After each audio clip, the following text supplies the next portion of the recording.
ये आकाशवाणी रायपुर है। छत्तीसगढ़ी समाचार बुलेटिन के संग शुभा मिश्रा के जय जोहार। अब सुनो आज के प्रमुख समाचार। नाबालिग ले दुष्कर्म के मामला में भानु प्रतापपुर उपचुनाव में भाजपा प्रत्याशी ब्रह्मानंद नेताम के संग 4 जिन आरोपी ला गिरफ्तार करे बर पुलिस हा कांकेर पहुंचिस। अभी तक कोनो आरोपी के गिरफ्तार नहीं हुए है। लोक संगीत के क्षेत्र में उल्लेखनीय योगदान बर छत्तीसगढ़ के 3 हस्ती डॉक्टर तीजन बाई, डॉक्टर मोक्षदा ममता चंद्राकर और सहायक प्राध्यापक डॉक्टर दिवाकर कश्यप ला चुने गए। और आज छत्तीसगढ़ी राजभाषा दिवस के मौका में प्रदेश में कतकोन कार्यक्रम आयोजित करे जाते। मुख्यमंत्री हा छत्तीसगढ़ी भाषा के 13 साहित्यकार ला सम्मानित करे के संग 10 साहित्यकार के रचना के विमोचन करिन। अब समाचार विस्तार ले। नाबालिग ले दुष्कर्म के मामला में भानु प्रतापपुर उपचुनाव में भाजपा प्रत्याशी ब्रह्मानंद नेताम के संग 3 आरोपी ला गिरफ्तार करे बर झारखंड पुलिस आज कांकेर पहुंचिस। झारखंड पुलिस हा संबंधित थाना प्रभारी मन ला आरोपी ला गिरफ्तार करे बर आवेदन दिस। पहली दिन कोनो भी आरोपी के गिरफ्तारी नहीं हो पाइस। हमार संवाददाता हा बताइन कि झारखंड राज्य के जमशेदपुर जिला ले पुलिस आज सुबह कांकेर पहुंचिस। एकर बाद पुलिस हा भाजपा प्रत्याशी ब्रह्मानंद नेताम के संग आने 3 आरोपी मन ला गिरफ्तार करे बर उखर घर छापा मारिन। फिर कोनो भी आरोपी अपन घर में नहीं रहिस। यही बीच जिला निर्वाचन अधिकारी डॉक्टर प्रियंका शुक्ला हा झारखंड ले आए अधिकारी मन ला कार्यालय बुला के पूरा मामला के जानकारी लीन। इस बीच भाजपा प्रत्याशी ब्रह्मानंद नेताम ऊपर कांग्रेस जहार ले लगाए गए गंभीर आरोप ला लेके चुनाव प्रभारी बृजमोहन अग्रवाल हा कहिन कि ए प्रकरण में छत्तीसगढ़ और झारखंड सरकार के मिली भगत है।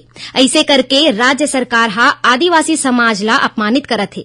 भाजपा एकर से डरने वाला नहीं है। दूसर तरफ मुख्यमंत्री भूपेश बघेल कहिन कि झारखंड पुलिस कानून के हिसाब ले काम करत है। ये 3 साल पहली के मामला है जेकर ऊपर अब कार्रवाई होवत है। भानु प्रतापपुर विधानसभा उपचुनाव पर प्रचार तेज हो गए है। कांग्रेस और भाजपा के स्टार प्रचारक मन के अलावा दूसर निर्दलीय प्रत्याशी घलो लगातार प्रचार करत है। मुख्यमंत्री भूपेश बघेल 30 नवंबर ले रोड शो के अलावा 8 चुनावी सभा ला संबोधित करही। 30 नवंबर के ओमन कोडे कुर्सी, भानु प्रतापपुर, पुरी और टहंका पार में चुनावी सभा करही। एकर बाद 1 दिसंबर के श्री बघेल दुर्गू कोंदल में जनसभा और चारामा में सभा के बाद रोड शो में शामिल होही। उन्हें प्रचार के आखिरी दिन 3 दिसंबर के मुख्यमंत्री हा कोरर और लखनपुरी में सभा ला संबोधित करही। उन्हें भाजपा के चुनाव प्रभारी बृजमोहन अग्रवाल के अलावा शिवरतन शर्मा, प्रेम प्रकाश पांडे के संग आने वरिष्ठ नेता भानु प्रतापपुर में पार्टी प्रत्याशी के पक्ष में प्रचार करत है। लोक संगीत के क्षेत्र में उल्लेखनीय योगदान बर छत्तीसगढ़ के 3 हस्ती मन ला संगीत नाटक अकादमी पुरस्कार बर चुने गए है।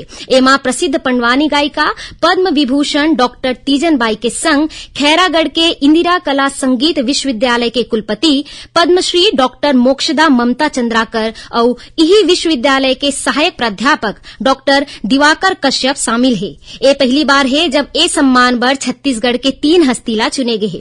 इस बीच लोक संगीत के विद्यार्थी मल्ला अपन प्रतिभा के प्रदर्शन पर नियमित मंच दे के उद्देश्य ले इंदिरा कला संगीत विश्वविद्यालय के लोक संगीत विभाग डाहर ले साप्ताहिक कार्यक्रम कला चौपाल के शुरुआत करेगी है। कार्यक्रम ला संबोधित करत कुलपति हा अपन उपलब्धि के श्रेय माता पिता परिवार के संग छत्तीसगढ़ के जम्मो दर्शक और श्रोता मन ला दीन। छत्तीसगढ़ी समाचार बुलेटिन आप मन आकाशवाणी रायपुर ले सुनत हो। छत्तीसगढ़ के खबर ले है आपकी वास्ता और खबर के विश्वसनीयता ले है हमार वास्ता। आकाशवाणी समाचार रायपुर के प्रादेशिक समाचार बुलेटिन के संगे संग हमार समसामयिक कार्यक्रम आप रेडियो के संग अपन मोबाइल में घलो सुन सकत हो। आकाशवाणी समाचार फेसबुक, ट्विटर और यूट्यूब में घलो हावय। हमार फेसबुक पेज हरे Chhattisgarh news on AIR, Twitter handle CGAIR news और हमार यूट्यूब चैनल हरे छत्तीसगढ़ AIR न्यूज। तो अब रेडियो के संगे संग आपके मोबाइल के माध्यम ले हम आप तक पहुंचत हन। छत्तीसगढ़ के हर खबर पर सुनत रहो आकाशवाणी समाचार। अब आगू बाढ़न बाचे समाचार कोती। देश के जाने माने साहित्यकार गजानन माधव मुक्तिबोध और मराठी के प्रसिद्ध साहित्यकार शरदचंद्र माधव मुक्तिबोध के जीवन में आधारित मुक्तिबोध प्रसंग के आयोजन काली 29 नवंबर ले राजधानी रायपुर में करे जाही। पंडित रविशंकर शुक्ल विश्वविद्यालय के कला भवन में आयोजित एक 2 दिवसीय आयोजन में देश के कतकोन जाने माने साहित्यकार शामिल होही। आने आने सत्र और कतकोन विषय में केंद्रित एक कार्यक्रम के उद्घाटन प्रसिद्ध कवि लालटू और वरिष्ठ आलोचक जयप्रकाश और अध्यक्षता विश्वविद्यालय के कुलपति प्रोफेसर केशरी लाल वर्मा करही। कार्यक्रम के दौरान कवि गोष्ठी आयोजित करे जाही। मुक्तिबोध प्रसंग में काली संझा संस्कृति भवन सभागार में नागपुर के मेराकी परफॉर्मिंग आर्ट के नाटक ब्रह्म राक्षस के मंचन घलो होही। आज छत्तीसगढ़ी राजभाषा दिवस है। ए मौका में राजधानी रायपुर के संग प्रदेश के आने आले जिला मन में कतकोन कार्यक्रम आयोजित करे जाथे। मुख्यमंत्री निवास कार्यालय में संस्कृति और पुरातत्व विभाग डाहर ले छत्तीसगढ़ी राजभाषा दिवस के आयोजन करेगी। ए मौका में मुख्यमंत्री भूपेश बघेल छत्तीसगढ़ी भाषा के 13 साहित्यकार ला सम्मानित करे के संग 10 साहित्यकार के रचना के विमोचन घलो करीन। ए बेरा में मुख्यमंत्री राज्य सरकार डाहर ले छत्तीसगढ़ी भाषा के प्रचार प्रसार बर करे जात काम के उल्लेख करत हुए कहिन कि अब सरकारी स्कूल मन में छत्तीसगढ़ी भाषा में पढ़ाई लिखाई शुरू हो गए है। मुख्यमंत्री कहिन कि हर छत्तीसगढ़िया के जिम्मेदारी हवै कि ओमन छत्तीसगढ़ी ला आगू बढ़ाए के काम करे। प्रदेश भाजपा महामंत्री ओपी चौधरी आरोप लगाइन कि बिना आरक्षण रोस्टर के छत्तीसगढ़ लोक सेवा आयोग डाहर ले विज्ञापन जारी करना युवा मन के संग षड्यंत्र है। ओमन कहिन कि बिना आरक्षण रोस्टर के पीएससी कौन आधार में भर्ती करही। ओमन आरोप लगाइन कि ऐसे करके राज्य के कांग्रेस सरकार एक गो फेर पिछड़ा वर्ग और आदिवासी युवा मन के संग धोखेबाजी करत है। प्रदेश में पाछू एक बछर में कुपोषण के दर 2.1% में कमी आए है। महिला और बाल विकास विभाग डाहर ले वजन त्योहार के जारी आंकड़ा के अनुसार प्रदेश में कुपोषण मुक्ति बर चलाए जात अभियान के सकारात्मक परिणाम आगू आवत है। एकर अनुसार पाछू 3 बछर में कुपोषण के दर 5.61% के कमी आए है। जानवा के मुताबिक 2 अक्टूबर 2019 ले प्रदेश में कुपोषण मुक्ति बर मुख्यमंत्री सुपोषण अभियान शुरू करे गे है। एखर ले प्रदेश के 2 लाख ले ज्यादा लइका कुपोषण ले मुक्त होए है।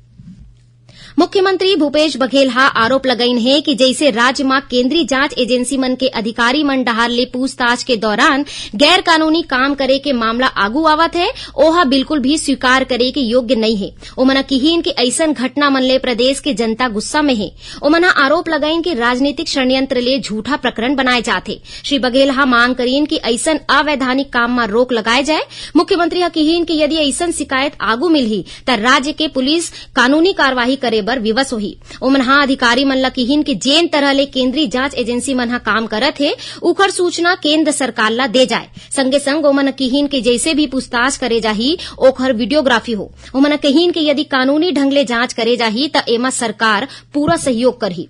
दूसर तरफ भारतीय जनता पार्टी के रायपुर संभाग प्रभारी और विधायक सौरभ सिंह आरोप लगाइन कि मुख्यमंत्री भूपेश बघेल कानून ला अपन काम करे बर रोकत है। भ्रष्टाचार करैया अधिकारी और चुनिंदा कारोबारी मन के यहाँ छापा में बेहिसाब संपत्ति और भ्रष्टाचार के परिणाम मिलत है। ऐसन में केंद्रीय जांच एजेंसी के कार्यवाही ले मुख्यमंत्री ला दिक्कत काबर होवत है। ओमन आरोप लगाइन कि जैसे मुख्यमंत्री भ्रष्टाचार और भ्रष्टाचारी मन के संरक्षक के आचरण दिखावत है ओहा कई संदेह ला जन्म देवत है। और अब थोड़कुन समाचार सार में मुख्यमंत्री भूपेश बघेल आज रायपुर स्थित अपन निवास कार्यालय में समाज सुधारक, विचारक, लेखक और दार्शनिक महात्मा ज्योतिबा फुले के पुण्यतिथि में उखर छाया चित्र में पुष्प अर्पित करीन। गौरेला पेंड्रा मरवाही जिला के करगी गांव में ट्रेलर और बस के टक्कर में एक युवक के मौत हो गए, उन्हें 5 यात्री घायल हो गए। और राजनांदगांव जिला के डोंगरगढ़ और चिचोला पुलिस गांजा के तस्करी करे के आरोप में 5 झीन लोगन ला गिरफ्तार करे है। एकर पास ले करीब 8 किलो गांजा बरामद करे गए है। आखिर में प्रमुख समाचार एक घाव फेर नाबालिग ले दुष्कर्म के मामला में भानु प्रतापपुर उपचुनाव में भाजपा प्रत्याशी ब्रह्मानंद नेताम के संग 4 झीन आरोपी ला गिरफ्तार करवर पुलिस कांकेर पहुंचीस। अभी तक कोनो आरोपी के गिरफ्तार नहीं हुए है। लोक संगीत के क्षेत्र में उल्लेखनीय योगदान बर छत्तीसगढ़ के 3 हस्ती डॉक्टर तीजनबाई, डॉक्टर मोक्षदा ममता चंद्राकर और सहायक प्राध्यापक डॉक्टर दिवाकर कश्यप ला चुने गए। और आज छत्तीसगढ़ी राजभाषा दिवस के मौका में प्रदेश में कतकोन कार्यक्रम आयोजित करे जाते। मुख्यमंत्री छत्तीसगढ़ी भाषा के 13 बड़का साहित्यकार ला सम्मानित करे के संग 10 साहित्यकार के रचना के विमोचन करी। एक संग छत्तीसगढ़ी समाचार बुलेटिन इहे सिरावत है। जय जोहार।